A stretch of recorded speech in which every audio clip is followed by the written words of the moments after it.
자, 감가상각비 보도록 할게요. 감가상각비의 범위 볼 거고요. 그 다음에 시부인 계산. 시부인 계산이라는 거는 손익계산서에 계상된 감가상각비를 시인할지 아니면 부인할지를 결정하는 겁니다. 즉, 감가상각비에 대한 한도 계산이라고 생각하시면 돼요. 3번의 상각범위액. 상각범위액은 세법상 감가상각비의 한도액을 말하는 거고요. 자, 네 번째, 이 감가상각 자산을 양도했을 경우의 처리 볼 거고요. 다섯 번째, 신고조정에 대한 특례를 볼 겁니다. 신고조정에 대한 특례는 뭐예요? 감가상각비는 원칙적으로 뭐죠? 어떤 조정사항이었죠? 얘는 결산조정사항이었습니다.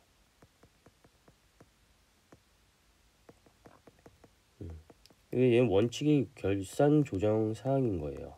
이 말은 무엇이냐면 장부의 감가상각비로 비용을 계상해 놓은 경우에만 세법에서도 이를 송금으로 인정할 수가 있다. 이런 의미죠. 즉, 장부에 감가상각비를 계상하지 않았거나 아니면은 세법보다 더 적은 감가상각비를 계상해 놓았을 때 추가적인 금액만큼을 송금으로 산입시킬 수는 없다. 이게 결산조정사항이었던 거죠. 장부에 100을 계상했습니다. 세법상의 상각범위액, 즉 세법상의 한도액을 산정을 해보니까 120이 나왔어요. 감가상각비니까 비용이 되겠죠. 비용이 세법이 더 많으니까 이거 송금 산입 20 요렇게 죄송합니다. 이렇게 잡을 수 없다라는 거죠. 이게 결산조정사항이었잖아요. 장부에 계상해 놓은 금액 요거까지만 세법도 인정할 수가 있기 때문에 세법상 인정되는 상각범위액도 100밖에 못 들어갑니다. 이게 이제 결산조정사항이에요. 하지만 신고조정사항이라는 거는, 그러니까 감가상각비는 원칙적으로는 결산조정사항인데 특례라고 했잖아요. 신고조정. 만약에 이게 신고조정사항이면 방금과 같은 경우에 있어서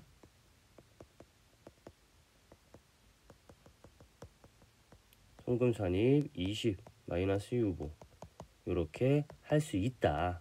이 말이죠. 신고조정사항은 뭐 그냥 장부는 장부대로 세법은 세법대로 계산하셔가지고 그 차액만 조절해 주시면 돼요. 우리가 알고 있는 기본적인 세무조정이죠. 하지만 결산조정사항은 장부에 계상해 놓은 비용의 금액까지만 세법도 인정을 할 수가 있습니다. 그래서 원칙적으로 감가상각비는 결산조정사항이기 때문에 송금 산입이라는 세무조정이 등장하진 않아요.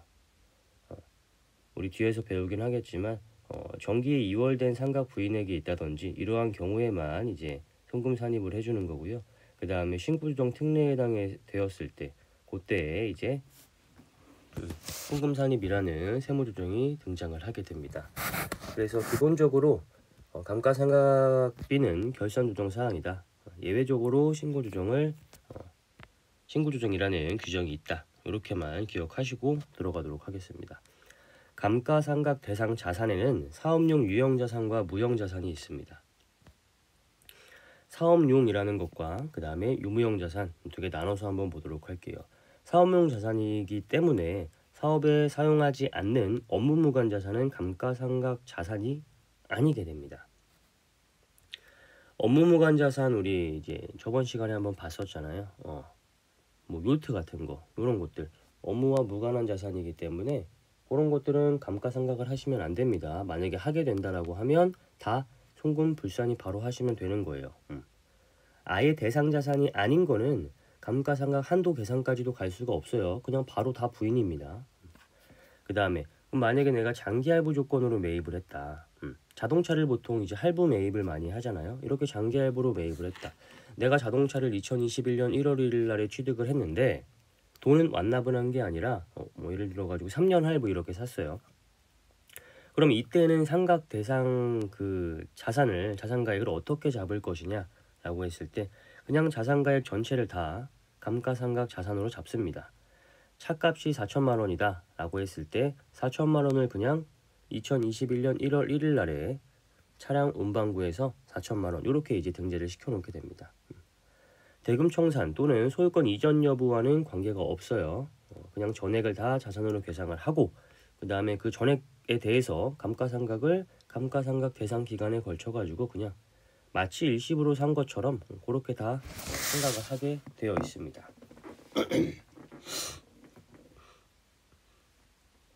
자, 그 다음에 두 번째로 유무형 자산에 해당되는 것들, 뭐 여러분들 다 아시는 뭐 건물, 구축물, 차량, 공구, 기계, 비품, 선박, 항공기, 기계, 동식물 등 무형 자산에 해당되는 것들, 개발비, 영업권, 강업권, 특허권, 사용수익, 기부재산 이런 것들이 있고요. 주의하실 거는 감가상각 대상 자산은 유형 자산과 무형 자산만 해당되는 것이고요. 재고 자산과 투자 자산은 감가상각 자산이 아닙니다. 요거에 주의하셔야 돼요. 그 다음에 무형자산 중에서 우리 이제 개발비와 연구비가 있죠. 이 개발비와 연구비는 연구비 같은 경우에는 무형자산으로 계상을 할 수가 없고요. 그냥 단기 비용 처리를 하셔야 돼요. 세법에서도 지급 시점에 송금으로 처리하도록 규정이 되어 있고요. 하지만 개발비는 선택을 할 수가 있습니다. 그래서 개발비를 내가 자산으로 잡고 싶다라고 했을 때는 자산 잡고 해당 기간 동안에 감가상각을 통해서 비용 처리해 나가시면 되는 거고요. 세법에서도 이렇게 장부에서 자산으로 계상해 놓은 경우를 그대로 인정을 합니다. 자, 장부에서 만약에 이제 이 개발비를 그냥 단기 비용 처리했다, 비용으로 계상했다, 세법에서도 송금으로 인정합니다. 그래서 개발비는 비용 처리할지, 단기에 들어간 비용을 다 비용 처리를 할지, 아니면 자산으로 계상해서 감가상각을 통해서 비용 처리를 할지 선택할 수 있다라는 것이고, 연구비 같은 경우에는 선택할 수가 없어요. 그냥 지급 시점에 전액 다 송금 처리하셔야 됩니다. 자, 그 다음에 두 번째로 사용수익 기부재산이라고 나오죠. 금전 외의 자산을 국가지자체 아니면 법정 지정기부금 대상 단체인 법인에게 기부한 후에 그 자산을 사용하거나 그 자산으로부터 수익을 얻은 경우에 해당 자산의 장부가액을 사용수익 기간 동안 균등 안 분한 금액으로 상각을 한다. 이 말은 무엇이냐 하면 이러한 경우에 해당이 됩니다. 예를 들어 가지고 토지가 이렇게 있어요. 요게 이제 국가 거예요. 이 국가의 토지 위에 내가 건물을 짓고 싶은 겁니다. 국가가 자기 소유 토지 위에 민간인의 건물을 함부로 짓게 해주겠습니까? 보통 안 해주겠죠, 잘. 이때 이제 이 민간인이 국가한테 이야기를 하는 거예요. 그러면 내가 여기다가 건물을 짓는 대신에 이거 너 줄게. 근데 내가 이거 너 주고 나서 10년 동안은 내가 이거 건물 공짜로 사용할게. 이게 사용수익 기부재산입니다. 그 사람이 이제 A라는 사업자라고 할 때 이 A 사업자가 이 건물을 지어요. 그리고 이 지어진 건물에서 나는 10년 동안 조건을 건다면 이 10년은 정해져 있는 게 아니에요. 10년 동안 이 건물을 그냥 나 무상으로 사용할게. 여기 뭐 1층은 내가 사용할 거고 나머지 층은 그냥 내가 임대 주고 그 임대 수익 내가 다 먹을 거야. 근데 10년 후에는 너한테 이거 공짜로 넘겨줄게. 이게 A 입장에서는 사용수익 기부재산이라고 무형자산의 카테고리 안에 들어가게 되는 내용이에요. 이 건물의 가액이 장부가액으로 이제 잡게 되는데, 건물의 가액이 내가 이 건물을 짓는 데 들어간 비용이 예를 들어 가지고 5억이다 라고 한다면 사용수익 기부재산 5억, 이렇게 무형자산의 카테고리에 재무상태표 상에서 무형자산의 카테고리에 이렇게 들어가게 되는 겁니다. 무슨 말인지 아시겠죠? 그 10년이라고 하니까 나는 이 5억 원을 사용수익 기간 동안, 즉 10년에 걸쳐 가지고 이 5억 원을 5천만 원씩 상각을 해요. 그러면 이 자산이 없어지겠죠. 이렇게 하시는 거예요. 이게 이제 사용수익 기부재산입니다. 자, 금전의 자산을 국가 등에게 기부한 후 그 자산을 사용하거나 그 자산으로부터 수익을 얻은 경우에 해당 자산의 장부가액을 사용수익 기부재산이라고 해서 무형자산의 카테고리에 이렇게 집어넣습니다. 이 사용수익 기부재산은 사용수익 기간 동안 균등 안 분한 금액으로 상각을 하게 됩니다. 이해 가시겠죠?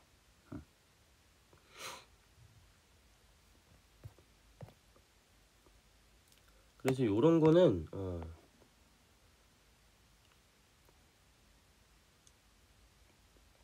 나의 자산은 아니잖아요. 이거를 국가한테 넘겨주고 내가 무상으로 사용하는 조건이기 때문에 물론 10년 후에는 완전히 국가에 귀속되는 거지만 등기부 등본상, 부동산 등기부 등본상의 소유권은 내가 이 건물을 다 지었을 때 바로 넘어간단 말이에요, 국가한테. 그렇기 때문에 내 입장에서는, A의 입장에서는 유형자산 건물 이렇게 적을 수가 없어요. 내 소유가 아니기 때문에 이 건물이. 이건 누구 거야? 국가 거예요.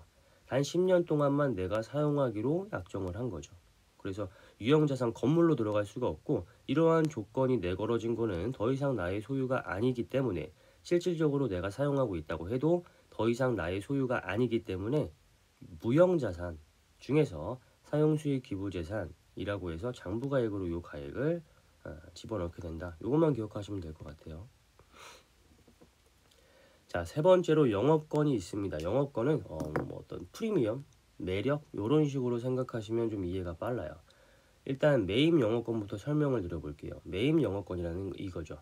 자, 내가 어떤 회사를 인수를 하고 싶어요. 그래서 A라는 회사를 찾아가 봤는데 A라는 회사의 총 자산가액이 100억이고요.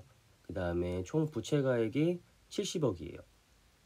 그럼 이 회사의 순자산가액은 30억이다 라고 이야기할 수 있겠죠. 그러면 내가 이 회사를 30억에 사올 수 있느냐?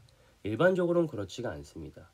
만약에 내가 이 회사를 30억에 사올 수 있다라고 한다면 이 회사는 매력이 전혀 없는 회사예요. 내가 사와봤자 메리트가 없겠죠. 이 순자산가액이 30억이어도 내가 이 회사를 예를 들어 가지고 뭐 200억에 사왔다라고 했을 때 이때 영업권을 170억으로 내가 계상을 할 수가 있는 거예요. 순자산가액이 30억인데 200억에 내가 이걸 사왔다. 이 회사를 사와가지고 내가 처음 이 회사를 인수를 해서 재무상태표를 만들 때 이 회사의 영업권 170억 이렇게 적을 수가 있다는 거예요. 아시겠죠? 그러니까 이건 뭐야? 이 회사를 내가 외부의 제3자가 평가해가지고 170억이라는 프리미엄을 생각해서 이 회사는 30억짜리 회사지만 170이라는 매력이 더 있겠다. 그래서 이 회사를 200억에 사오겠다라고 결정한 거잖아요. 누가 인정해 준 거예요? 외부의 제3자가 인정해 준 거잖아요. 그렇죠? 이런 경우에만 영업권을 달 수가 있습니다. 그걸 매입 영업권이라고 해요. 이 회사를 매입해 오면서 내가 단 영업권, 매입 영업권. 이런 매입 영업권은요. 무형자산의 범위에 들어가고요. 감가상각 자산으로 인정을 합니다. 내재 영업권은 뭐냐면 요거는 약간 그 자뻑이에요. 내 스스로 그냥 영업권을 다는 거예요. 그냥 가만히 우리 뭐 누가 뭐 나한테 이야기하지도 않고 우리 회사를 사고 싶다고 얘기하지도 않는데 자 내가 내 사업을 영위하고 있어요. 근데 마찬가지로 자산가액이 100, 부채가액이 30억이에요. 근데 갑자기 이 사람이 재무상태표에다가 영업권 170억 이렇게 달아버린 거야. 이건 뭐야? 자뻑이죠. 우리 회사는 30억짜리 회사지만 내가 우리 회사를 쳐다봤을 때 우리 회사는 한 200억 정도의 가치가 있겠다 라고 해서 부족한 금액인 170억 원을 그냥 자산으로 잡아버려요.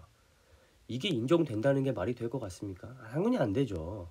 이러면 부채 비율 나쁠 회사가 누가 있어요? 없죠. 자산이 엄청 적고 부채가 많은 회사도 그냥 영업권 우리 회사 아닌데 나 이거 우리 회사 엄청나게 좀 되게 매력적인 회사인데 하면서 갑자기 영업권 막 1000억씩 막 달아버려. 이게 인정이 될 수가 없는 거잖아요. 당연히. 내재 영업권은 그런 겁니다. 자뻑이에요. 아니 나는 오징어인데 나 약간 원빈 닮았는데 이게 뭐 개소리예요. 인정이 안 된다라는 거예요. 그런 거는 남이 인정해 주는 것만 영업권으로 자산으로 달 수 있다는 거고 지가 지를 보고 거울 보면서 요지를 떠는 거는 안 된다는 거죠. 그래서 내재 영업권은 자산으로 인정할 수가 없습니다. KIFRS에서는 무형자산으로 이 영업권을 봐요. 하지만 감가상각 대상 자산은 아닙니다. 세법에서는 내재 영업권은 자산으로 인정하지 않고요. 매입 영업권은 자산으로 인정해서 감가상각도 해요. 그 차이를 좀 기억하시면 될 것 같습니다. 단 합병 분할로 인한 영업권은 상각자산이 아니라 5년간 균등 분할하여 송금에 산입한다. 이거는 이렇게 기업 두 개가 합쳐지거나 아니면 하나의 기업이 두 개로 분할되면서 영업권이 개상된 경우에 그때는 이제 상각이 아니라 그냥 5년간 균등 분할해가지고 송금에 산입을 시키겠다. 이런 내용이고요. 여기서 뭐 한 가지 기억하실 건 그냥 매입 영업권은 감가상각자산으로 인정한다. 내재 영어권은 인정하지 않는다. 이 정도만 기억하시면 됩니다.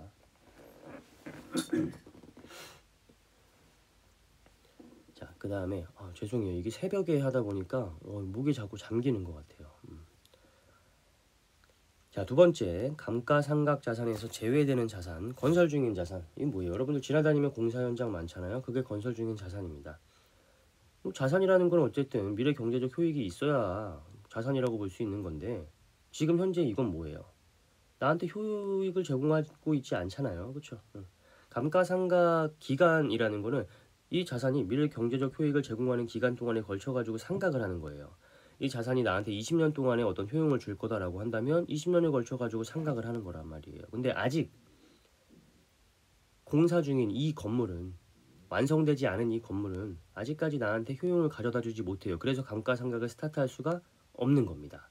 건물이 완공되어 가지고 나한테 실질적으로 이제 효용을 가지고 올 수 있을 때 그때부터 스타트 하시면 되는 겁니다. 그래서 건설 중인 자산은 감가상각을 아직 할 수가 없어요. 자, 두 번째로 시간의 경과에 따라 그 가치가 감소되지 아니하는 자산. 당연히 이 가치가 감소를 해야 내가 달아놓은 장부가액에서 점차 이렇게 상각을 시키는 건데, 시간이 지나면 지날수록 오히려 얘는 가치가 증가를 해. 또는 가치의 변동이 없어. 이러면 감가상각이라는 거를 하는 의미가 없는 거잖아요. 토지, 시간이 지나면 지날수록 가치는 얘는 실질적으로 증가하죠. 토지의 가치는 계속, 토지값이, 땅값이 계속 늘어나잖아요. 지금 올라가고 있잖아요. 서화골동품도 마찬가지로 시간이 지나면 지날수록 얘는 뭐 1년 전에 만들어진 도자기보다 5천년 전에 만들어진 도자기가 당연히 더 좋겠죠. 5천년? 5천년이라고 하면 안 되지. 뭐 한 500년 전에 만들어진 도자기가 당연히 훨씬 좋겠죠. 값이 더 나가겠죠. 이런 것들은 당연히 감가상각 대상 자산이 되지 않습니다. 그래서 여러분들 토지 감가상각 안 돼요. 건물만 감가상각 되는 겁니다. 기본이니까 아실 거라고 생각을 해요. 이렇게 설명하면 어떤 분들은 이제 이렇게 이야기하는 경우도 있어요. 아니, 요즘 건물도 요즘에는 시간이 지나면 다 건물의 값이 상승을 하는데 건물도 감가상각을 하면 안 되는 거지 않습니까? 건물은 건물값이 상승한다기보다는 그 집값, 그 토지값이 상승하는 거예요. 그러니까 토지 위에 건물이 있잖아요. 보통 이제 건물을 사고 팔 때는 당연히 그 밑에 깔려 있는 토지까지 함께 사고 파는 거란 말이에요. 여러분, 이 건물값이 비싼 게 아닙니다. 토지값이, 땅값이 비싼 거예요. 정확히 이야기하면은 토지값의 상승 폭이 훨씬 크기 때문에 건물도 약간 또 늘어난 것처럼 보이기는 하는데 그건 아니에요. 그리고 다른 그 시각에서 생각을 해봤을 때 토지 위에 건물이 있어요. 그 건물이 30년 된 건물이에요. 그 바로 옆에다가 똑같은 층수에 똑같은 면적으로 해가지고 건물을 새로 지었어요. 이번에 어디가 더 비싸겠어요? 새로 지은 건물이 더 비싸겠죠. 그럼 옆 건물은 똑같은 면적에 똑같은 층수인데 왜 더 싸? 오래됐으니까. 뭐예요? 가치가 감소한 거잖아요. 이해되시겠죠? 그래서 건물은 감가상각을 하는 겁니다. 하지만 토지는, 건물이 없다라고 생각해 볼게요. 토지만 따져 볼게요. A 토지가 있었어. 이 토지가 30년 된 토지야. 옆에 B 토지가 있어. 이 토지도 여전히 보겠어요? 30년 된 토지겠죠. 토지는 변동이 없는 거잖아요. 이건 가치가 감소하지 않는단 말이에요. 그렇게 생각하시면 될 것 같고요. 그 다음에 동그라미 3번에 사업에 사용하지 않는 자산. 아까도 말씀드렸다시피 감가상각 기간이라고 하는 거는 이 자산이 나한테 미래 경제적 효익을 제공하는 기간 동안에 걸쳐 가지고 상각을 하는 거죠. 사업에 사용하지 않으면 이 자산은 우리 회사의 미래 경제적 효익을 제공하지 않습니다. 당연히 생각하지 않는 거죠. 자, 그러면 잠깐 쉬고 있는 이러한 자산들, 유휴설비라고 하죠. 사업에 사용을 하였으나 일시적으로 미사용하고 있어요. 이랬을 때는 그냥 여전히 상각합니다. 잠깐 쉬는 거는. 그 잠깐 쉬는 기간까지 골라내가지고 상각 기간을 산정하기에는 너무 복잡하잖아요. 그래서 잠깐 쉬고 있는 자산은 그냥 상각합니다. 그 다음에 사용 중 철거한 자산. 이건 당연히 상각하지 않죠. 더 이상 나한테 경제적 효익을 제공해주지 않는 자산이니까. 그 다음에 취득 후 사용하지 않고 보관 중인 자산. 이것도 상각하지 않죠. 기계장치를 샀어요. 기계장치를 처음 딱 가동을 시킬 때 그때부터 생각하는 거예요. 기계장치를 사놨는데 아직 쓰고 있지 않아요. 그러면 생각하시는 거 아닙니다. 생각의 스타트는 내가 이 물건을 매입 또는 제작을 해와서 이 물건을 사용하기 시작할 때 그때부터 생각을 스타트 하시는 거예요. 더 이상 사용할 수 없으면 생각을 멈춰야 되는 거고요. 사왔는데 아직 사용하지 않았다. 그러면 생각을 스타트 하시면 안 되는 겁니다. 이해가 가시겠죠? 자, 그 다음에 리스 자산. 요거는 이제 우리 회계학에서 그 개념을 알고 오셨어야 되는 내용이죠. 금융 리스 자산은 리스 이용자의 감가상각 자산입니다. 이거는 그 회계학에서 회계처리 배우잖아요. 금융 리스는 어떻게 해요? 자산 잡잖아요. 이거 금융 리스 자산 이렇게 잡고 옆에다가 금융 리스 부채 이렇게 잡죠. 이용자 입장에서예요. 리스 이용자. 리스 이용자와 제공자는 어떤 의미인지 아시죠? 차라고 생각하시면 돼요. 차, 뭐 정수기도 요즘 리스 많이 하잖아요. 그런 것도. 그 다음에 요즘에 뭐 복사기 뭐 이런 것도 리스 많이 해요. 이건 어떤 개념이냐 하면은 리스 이용자는 차를 사용하고 있는 나예요. 리스 제공자는 현대캐피탈 막 이런 데죠. 그 뭐야 현대자동차 이런 데잖아요. 여기서 이제 나한테 차를 빌려주는 개념인 거죠. 나는 차를 이제 빌려 타는 개념인 거죠. 근데 금융 리스는 소유권이 나한테 있습니다. 그래서 내가 우리 회사의 재무상태표에 자산으로 계상을 해요. 마찬가지로 내가 리스 회사에 갚아야 되는 금액만큼을 부채로 계상을 하고요. 이렇게 잡아놓기 때문에 얘는 감가상각을 합니다. 내 거예요, 내 거. 이용자 거예요. 운용 리스는 이런 거 안 잡아요. 운용 리스는 그냥 현금 나가고요. 리스료. 이게 끝입니다. 운용 리스는 이용자 입장에서. 즉 금융 리스 같은 경우에는 자산과 부채를 내가 잡기 때문에 이용자의 자산에 해당이 되고 그 자산을 감가상각 기간 동안에 걸쳐 가지고 이제 송금으로 인정을 한다라는 거고요. 운용 리스는 자산과 부채를 잡지 않습니다. 왜냐면 운용 리스는 여전히 리스 제공자 거예요. 내 게 아닙니다. 이용자 게 아니에요. 자산으로 안 잡혀요. 그냥 얘는 매달 내는 리스료만큼을 그냥 비용 처리하시면 되는 겁니다.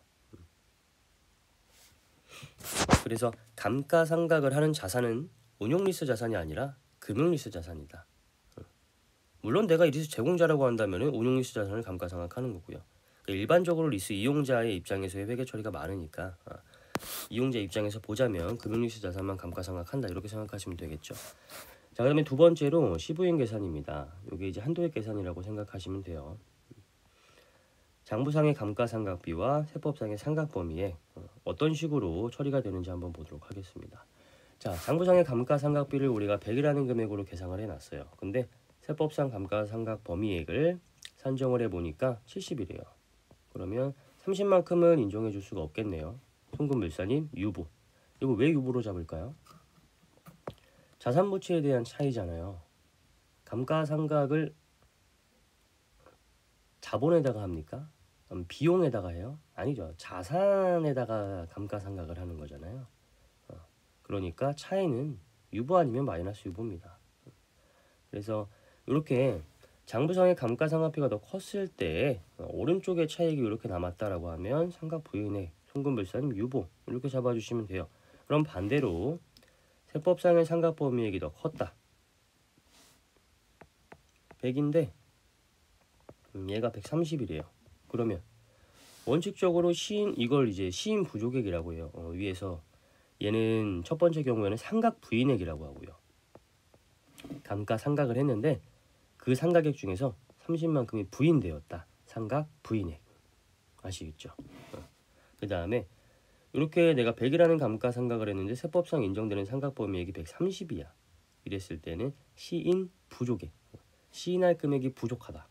세법에서는 130이라는 금액을 시인을 해야 되는데 장부상에서 100만 계산을 하다 보니까 30이라는 즉 시인 부족액. 세법상 시인할 수 있는 금액이 30이 모자라다. 부족하다. 이게 시인 부족액이에요. 자, 시인부조기는 원칙적으로 세무조정이 없어요. 왜? 왜 없을까요? 결산조정 사항이기 때문에.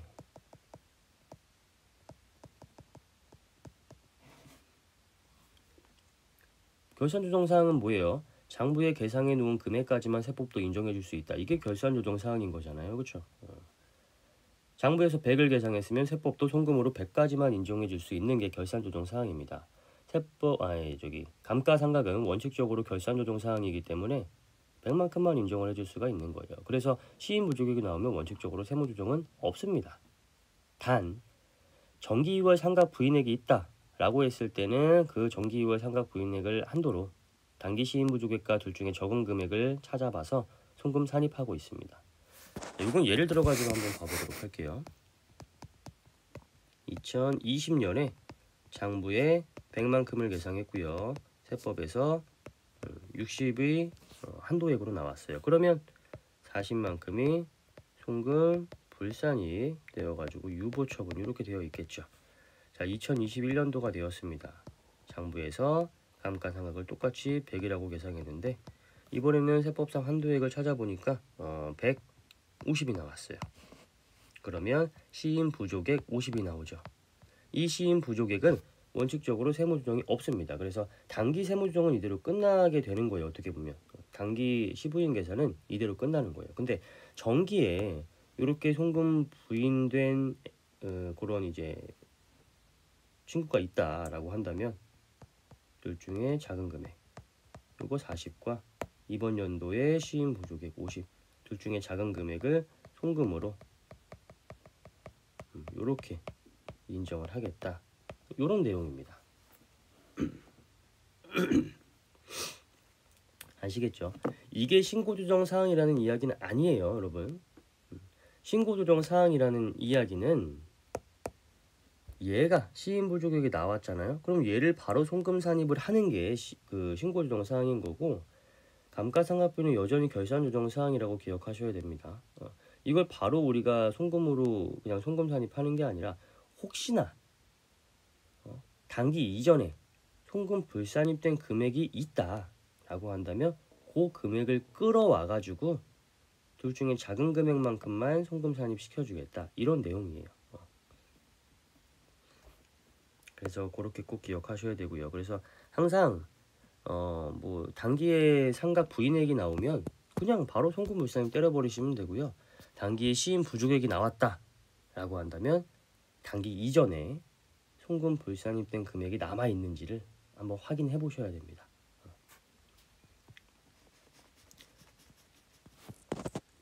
자, 시부인 계산에 다니는 감가상각비 개별 감가상각 자산별로 이제 시부인을 하시면 되죠.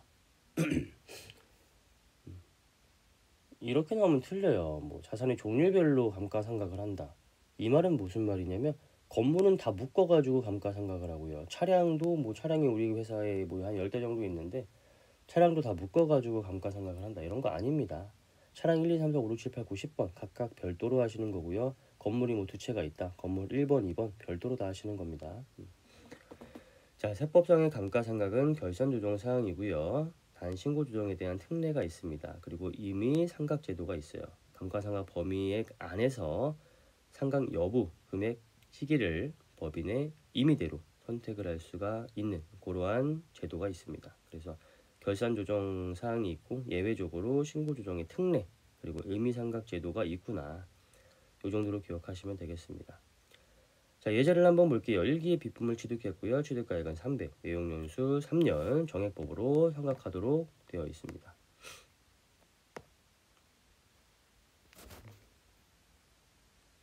이건 여기 왜 적어놓은 거죠? 방금 제가 굳이 설명 안 해도 되는데 이걸 예제를 적어놨네요. 이런 거예요. 결산조정사항 아까 계속 설명했잖아요.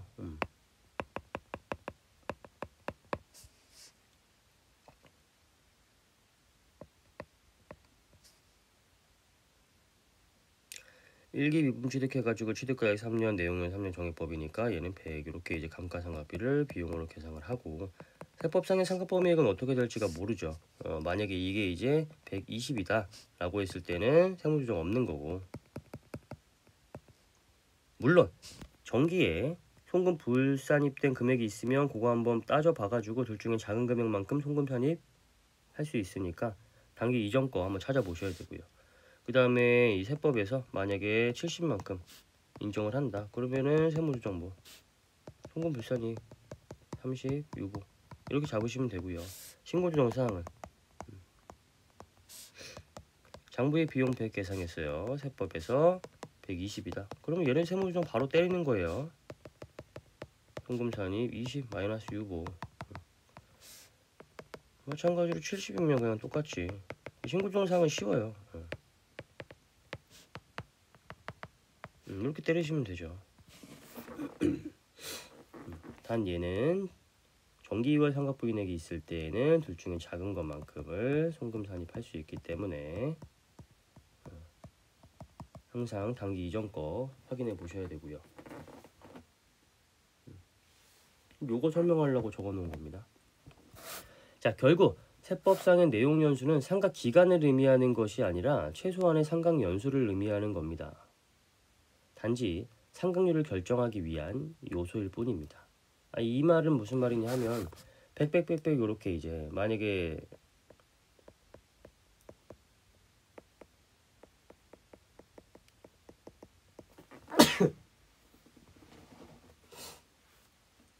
요렇게 있을 때 장부에서 이렇게 계상을 해놨다. 세법에서 세법상의 상각범위액은 예를 들어 가지고 80이라고 한다면 그러면 세법은 이 300이 될 때까지 이 80을 계속 계상해야 되느냐 마지막 요인데 60이 되겠죠. 이렇게 계상해야 되냐 이거 아니라는 거죠. 세법상의 감가상각 한도액은 한번 결정이 되었으면 쭉 가는 거예요.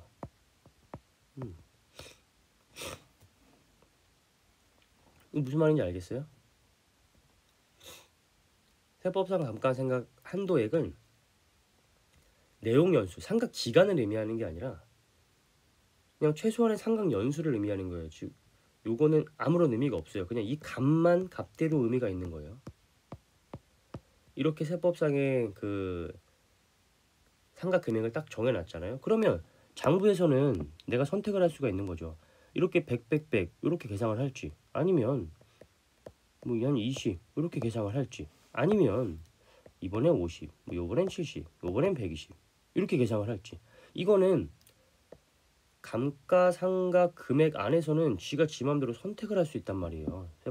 장부에서도 무슨 말인지 알겠죠? 그 기준을 잡는 게 세법상의 상각범위액이에요. 그 얘는 얘가 계상해 놓은 만약에 뭐 20 뭐 이렇게 계속 하다가 뭐 120, 뭐 30 이렇게 지 맘대로 이렇게 계산을 할 수가 있단 말이에요. 이렇게 장부에서 감가상각비가 계산이 되었을 때 세법상은 그냥 요 금액을 중심을 가지고 비교하셔가지고 세무조정 해주시면 되는 거예요. 아시겠죠?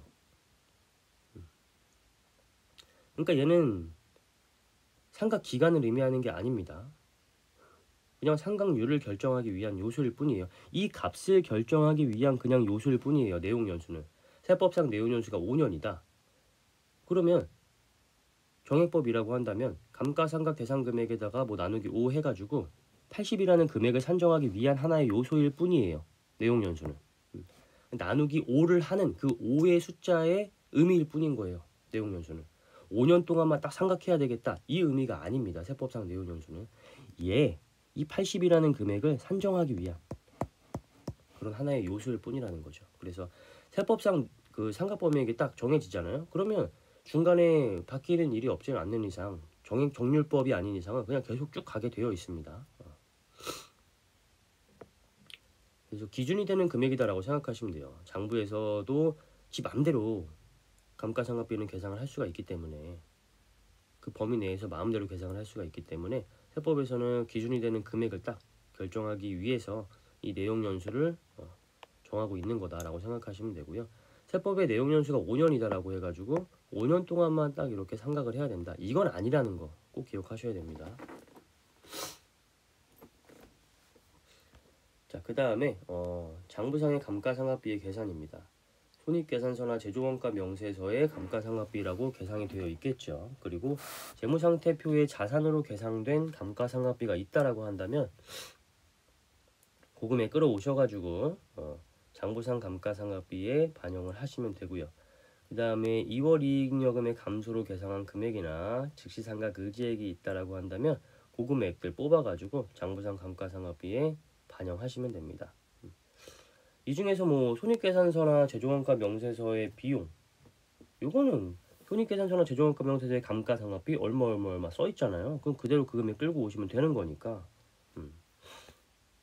그리고 재무상태표에 자산으로 계상이 된 감가상각비가 있을 수가 있겠죠. 이건 뭐예요? 이게 제조원가 명세서의 감가상각비로 이렇게 계상이 된 거는 우리가 바로 끌고 올 수가 있는데, 내가 어떤 물건을 만들어요. 내가 제조업이에요.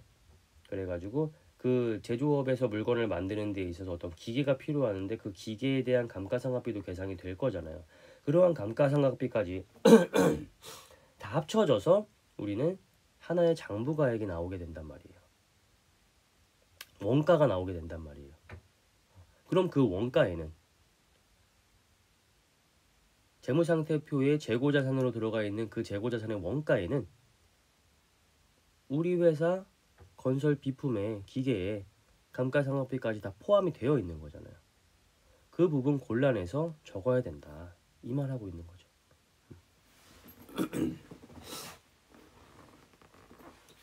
그 다음에 2월 이익잉여금의 감소로 계상한 금액, 장부에 이익잉여금을 차변에 적게 되면은 이거는 이익잉여금이 감소된 거죠.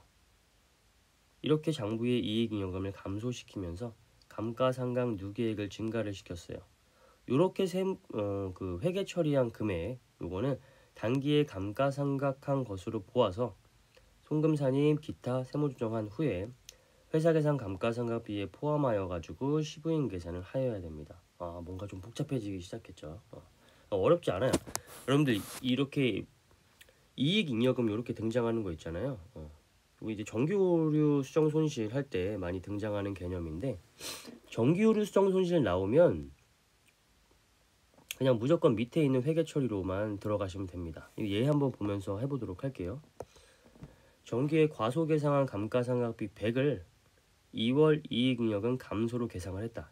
일단 이 뜻을 알아야 돼요. 여러분들 여기서 지금 이거 감가상각비 공부할 때 지금 이 정기오류 수정 손실에 대해서 뭔가 낯설다, 모르겠다, 어렵다라는 생각을 하는 이유는 회계학이 안 돼서 그런 겁니다.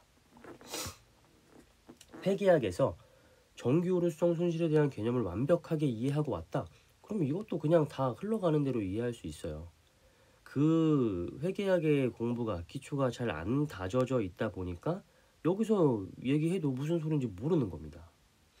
그렇다고 제가 회계학까지 가가지고 회계학까지 공부를 시킬 수는 없는 거잖아요. 간략하게만 설명을 하면 정기오류성 손실이라는 건 뭐예요?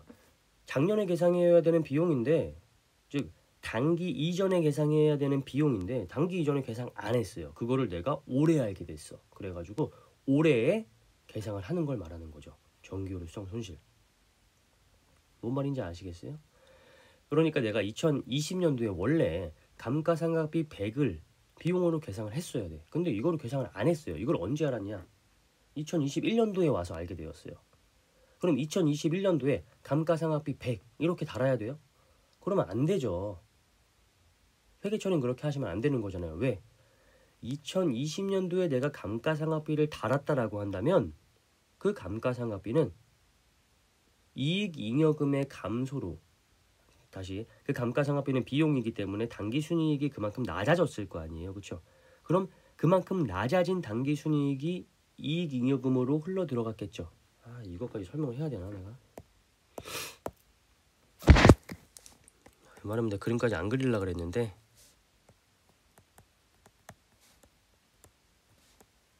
자 봐봐요. 지금 이거 설명할 시간이 없는데 이거 이해 못하면 뭐 아무런 의미가 없기 때문에, 자 이렇게 하면 이것만 있다라고 가정해 볼게요. 감가상각비만 있다라고 가정해 보면 그럼 뭐예요? 당기순 손실이 얼마 나와요? 마이너스 100 이렇게 나오게 되겠죠. 그럼 이거는 재무상태표상 어디에 들어가? 자본 중에서 이익잉여금에 들어갈 거 아니에요. 마이너스 100이 이렇게. 그쵸? 그러면 2021년도에는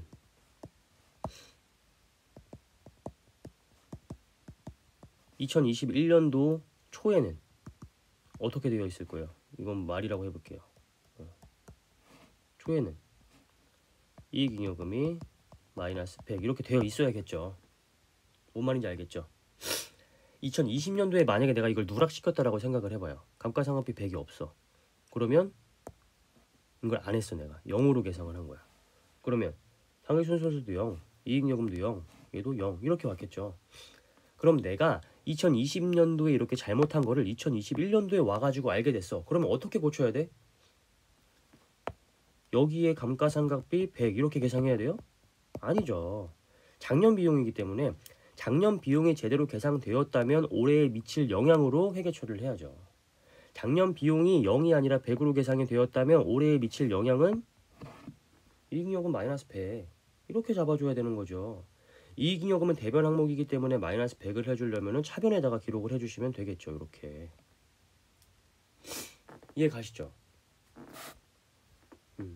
이 정도 했으면 감 와야 돼요. 더 이상의 자세한 설명은 내가 할 수가 없습니다 지금. 그래서 단기 이전에 잘못된 거를 올해 알게 됐다면 단기에 제대로 했다면 올해에 미칠 영향으로 회계 처리를 해주시면 됩니다. 그러면 2월 이익잉여금 정기후로 수정 손실 이렇게 잡아 놓으시고 계정 과목이에요. 정기후로 수정 손실 이익잉여금의 계정 과목이라고 생각하시면 됩니다. 자본으로 이렇게 100 감소시키면서 감가상각 누계 이렇게 회계학에서는 회계 처리를 한단 말이에요. 하지만 세법상으로는 이거는 그냥 단기의 감가상각비로 보겠다. 그래서 단기에 한도 계산을 시키겠다. 이런 의미예요. 왜냐면 작년에 잘못해가지고 회계 처리를 통해가지고 이렇게 수정 회계 처리를 통해서 이렇게 고쳐놨어요. 근데 세법에서도 작년으로 돌아가가지고 그럼 작년에 감가상각 100 안 한 금액 요거만큼을 작년으로 돌아가가지고 작년에 한도 계산을 다시 한다. 그러면 작년에 세무조정계산서까지도 다 싸그리 다 고쳐야 되는 거예요. 그러면 작년에 새해까지도 다 이제 하나씩 뜯어 고쳐야 된단 말이에요. 그래서 세법에서는 그냥 정기에 계산했어야 되는 거를 단기에 알아차렸다라고 한다면 그냥 단기의 감가상각비로 보고 한도 계산을 하게 됩니다.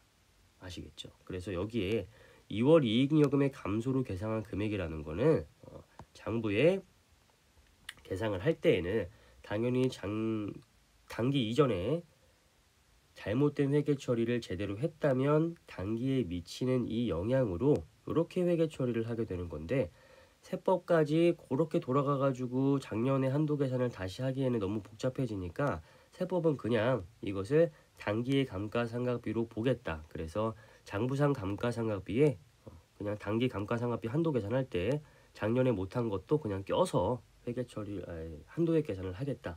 이런 의미로 생각하시면 됩니다. 아시겠죠? 이 설명을 안 했으면 더 깔끔한 설명이 되는 건데 지금 여러분들이 혹시나 이거에 대한 개념을 모를까봐 설명을 하게 되면서 조금 더 복잡해진 것 같아요. 어쨌든 이 개념은 이렇게까지 설명을 했으니까 꼭 이해를 하셔야 됩니다.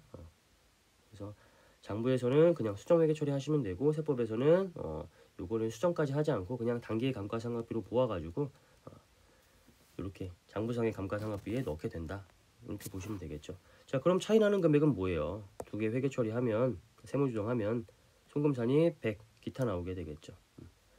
회계 처리할 세무조정할 때에는 똑같은 거 지우고요. 빨간색의 손익항목 지우고요. 나머지만 생각하시면 된다라고 했었죠. 장부에 왼쪽에 있으면 뭐예요? 무조건 자산, 오른쪽에 있으면 무조건 부채. 이렇게 생각하는 것보다 그냥 왼쪽에 있으면 무조건 플러스, 오른쪽에 있으면 무조건 마이너스 이렇게 생각하시면 편하다고 했죠. 장부에는 플러스가 있는데 세법에는 플러스가 없어요. 그러면은 그만큼 마이너스를 시켜줘야겠죠. 송금산이 100 기타 이렇게.